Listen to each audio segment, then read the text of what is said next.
جاتا ہے اس سود کی وجہ سے، اور انسان کے اندر سے جو روح ملوکیتی ہے ختم ہو جاتی ہے. اور اسی کو پھر جو بینک کا نظام یہودیوں نے ایجاد کیا ہے، اس کے بارے میں جو کہا ای بنوک ای فکر چالاک یہود نور حق سینہ آدم ربود، وہ جو اللہ نے اپنی روح پھونکی تھی انسان کے اندر، اس کو نکال باہر کیا اس نے، اس بینکنگ کے نظام نے. تات ہو بالا نہ گردہ دی نظام، دانش و تہذیب و دین سودائے خام. تو واقعہ یہ ہے کہ تمام جو زندگی کے اسپیکٹس ہیں، پولیٹیکو سوشو اکنامک، اس کے بارے میں اقبال نے اسلام کی اور قرآن کی تعلیمات کو بہترین اسلوب میں پیش کیا.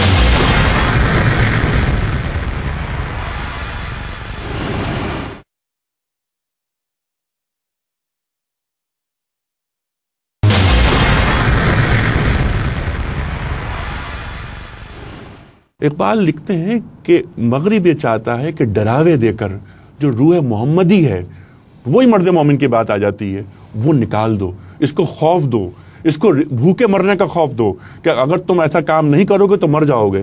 تو اقبال جو فقر کی بات کرتے ہیں وہ کیا فرماتے ہیں؟ در حقیقت جب انسان اللہ تعالیٰ کی محبت جو ہے اختیار کر لیتا ہے، پھر یہ دنیا و مافیہ اس کے لیے بے معنی ہو جاتے ہیں.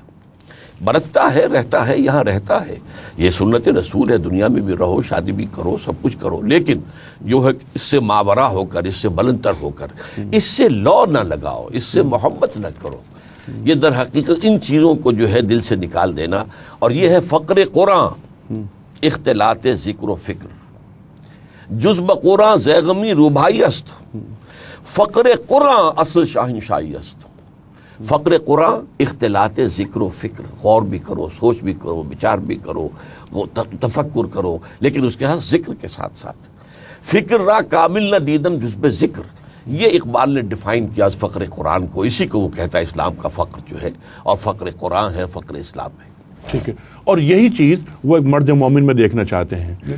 اچھا، مرد مومن ایک مطلوب انسان، وہ مطلوب انسان جو قرآن کو مطلوب ہے، اس کی خصوصیات، ایک تو فقر ہوا. فقر کے تعلق سے ڈاکٹر صاحب ہمیں وہ حدیث یاد آتی ہے کہ الفقر فخری، فقیری میرا فخر ہے. اس کو ذرا کھولیے. اصل میں جو خودی کے سلسلے میں انہوں نے جن خواص کا ذکر کیا ہے، ان میں فقر جو ہے وہ ایک خصوصیت ہے. اس کے ساتھ آپ عشق کو بھی شریک کرتے ہیں، کیونکہ فقر عشق کے بغیر وہ تکمیل اس کی نہیں ہو سکتی. اور اس کے ساتھ چند اور باتوں کا بھی ذکر کرتے ہیں کہ سوال نہ کرنا، یہ بھی اس کی مرد مومن کی خصوصیتوں میں سے ہے. بلکہ وہ تو شاہین میں وہ 5 خصوصیات جن کا وہ ذکر کرتے ہیں، وہ بھی اپنی طرف سے وہ سمجھتے ہیں کہ یہ جو اسلامی تصور فقر کا ہے، وہ اس میں وہ 5 خصوصیات جو شاہین میں ہیں اس کا ذکر کرتے ہیں. اور وہ 5 خصوصیات کون سی ہیں؟ پہلی تو یہ کہ بلند پرواز ہے، دوسری تیز نگاہ ہے، تیسری خلوت پسند ہے، چوتھی کسی اور کے ہاتھ کا مارا ہوا شکار نہیں کھاتا، اور 5ویں آشیانہ نہیں بناتا. یہی فقر کی خصوصیات ہیں. آشیانہ نہ بنانے سے مراد یہ ہے کہ اس کا دنیاوی جو سہولتیں ہیں ان سے کوئی لگاؤ نہیں. جی ہاں. اقبال فرماتے ہیں، ڈاکٹر صاحب آئی ایم سوری آپ کی بات کٹ رہی ہے، کہ شاہین کبھی پرواز سے تھک کر نہیں گرتا، پردم ہے اگر تو نہیں خطرہ افتاد. تو یہ 5 خصوصیات کا ذکر اس میں آتا ہے. یہ فقر ہی کے ڈفرینٹ ڈائمینشنز ہیں، اور مگر اس کی بنیاد تو ہے عشق ہی. یہ بات تو مرید ہندی فرما رہے ہیں نا. پیر رومی کیا فرماتے ہیں کہ پر شاہین کے بھی ہوتے ہیں اور کوے کے بھی، لیکن کوے کے پر اسے کچرے کے ڈھیر تک لے جاتے ہیں، اور شاہین کے پر اسے چوٹی تک لے جاتے ہیں. وہی جو اقبال نے فرمایا کہ شاہی کا جہاں اور ہے، کرگس کا جہاں اور. یہ فقر محمدی کے سلسلے میں جو آپ نے کہا صلی اللہ علیہ وسلم، میں عرض کر دوں یہ بات سمجھنے کی ہے. معاشی سطح پر اسلامی تعلیمات جو ہیں وہ 2 سطحوں میں مختلف ہیں، بالکل متضاد بھی ہیں. لیگل لیول پر اسلام پرسنل اونرشپ جو ہے، پرائیویٹ اونرشپ قبول کرتا ہے. دکان آپ کی ہو سکتی ہے، مکان آپ کا ہو سکتا ہے، کارخانہ آپ کا ہو سکتا ہے، کھیت آپ کا ہو سکتا ہے. محنت کرو، جد و جہد کرو، کماؤ، بہتر سے بہتر جو ہے جو حاصل کر لو گے اس کو اگر ایک حد سے زیادہ بڑھ گیا تو پھر جو پیچھے رہ گئے ان کے لیے فیڈ بیک کے لیے آپ سے زکوٰۃ لے لی جائے گی، باقی یو کین اون اٹ، اور یہ آپ کا جو ہے آپ کی اولاد میں انہیرٹ بھی ہو جائے گا. یہ ہے لیگل لیول پر. لیکن اسپریچول لیول پر یہ ہے کہ کوئی شے اپنے پاس ریٹین مت کرو. ارتکاز یسألونک ماذا ینفقون قل العفو، ہر چیز حاجت بذمہ داری بدہ، تمہارے پاس جو بھی، اقبال کہہ رہے ہیں جو کچھ دے دو، don't retain any thing with you. یہ فقر محمدی تھا صلی اللہ علیہ وسلم. اور یہ اقبال قرآن سے لے رہے ہیں. فقراء صحابہ نے عمل کیا ہے، سب صحابہ اس میں نہیں تھے لیکن فقراء صحابہ میں وہ شان موجود تھی.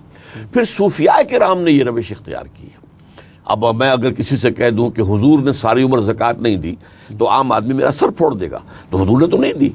زکوٰۃ تو ہوتی ہے اگر آپ نے اپنے پاس کچھ جمع کیا ہو، اگر تو اس میں کچھ ہوگا ریٹین کریں گے تو زکوٰۃ ہوگی.